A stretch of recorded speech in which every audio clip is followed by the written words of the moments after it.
मेरा नाम है अंश जोशी और आप देख रहे हैं टॉप 10।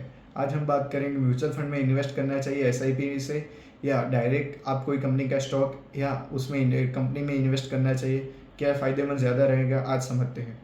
पहले समझ लीजिए कि म्यूचुअल फंड क्या होता है। म्यूचुअल फंड में बेसिकली क्या होता है कि आपके पैसे कोई भी आप स्मॉल कैप, लार्ज कैप या मीडियम कैप में आपने पैसे डाले या इंडेक्स फंड में पैसे डाले, तो वो कंपनीज डिसाइड करती है कितने परसेंट आपका जो पैसा है वो उस कंपनी में जाएगा।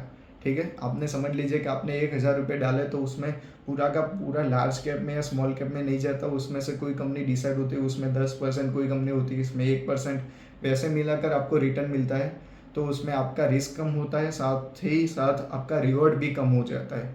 ठीक है, अगर आप अच्छी से एनालिसिस कर सकते हैं, अगर आप कोई कंपनी में अच्छे से इन्वेस्टमेंट, अगर आपको कोई ऐसा लगता है कि ये कंपनी नहीं अभी अच्छी है और आगे जाकर और भी इसका स्केल है और वो कंपनी अच्छे से बिजनेस करना जानती है, उसका रेवेन्यू भी अच्छा है, उसकी मार्केट कैप भी अच्छी है, तो उसमें आपको इन्वेस्ट करना चाहिए। और डायरेक्ट इन्वेस्टमेंट हो गया, यानी आप कंपनी के स्टॉक खरीद रहे हैं। अगर आप उस कंपनी के शेयर खरीद कर आप समझ रहे हैं कि आपको रिस्क कम है, नहीं, रिस्क तो उतना है जितना एसआईपी में होता है।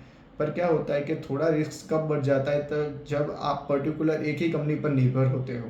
अगर उस कंपनी को कुछ ऊंची नीची रिपोर्ट आ गई तो फिर आपको थोड़ी दिक्कत हो सकती है। इस वजह से अगर आपको एनालिसिस करना नहीं आता और आप बहुत अच्छे से उस बात को समझ नहीं सकते कि जो बेसिकली अभी क्या चल रहा है, आपको रिपोर्ट एनालिसिस करना नहीं आता, आपको चार्ट एनालिसिस नहीं आता, तो फिर आप अगर टाइम नहीं निकाल सकते कोई अपने इन्वेस्टमेंट के लिए, तो फिर आप एसआईपी ही कीजिए। क्योंकि एसआईपी में क्या होता है, जो भी ऊपर की कंपनीज के होती है वो बहुत बढ़िया तरीके से एनालिसिस करने के बाद ही आपके पैसे को डालती है, डायरेक्टली नहीं डालती। इस वजह से आप सिक्योर होते हैं कि वो कंपनीज कहीं पर भी जाने वाली नहीं है। तो इस वजह से आप एसआईपी कीजिए। अगर आपको लगता है कि आप अच्छे से एनालिसिस कर सकते हो, आपको करंट अफेयर्स के बारे में अच्छे से पता होता है, अगर आपको कोई अभी जो चल रहे हैं वर्तमान हालात क्या है उसके बारे में और कंपनीज कैसे ग्रो कर रही है उसके बारे में अगर आपको ज़्यादा पता है, तो आप डायरेक्टली इन्वेस्ट कर सकते हो।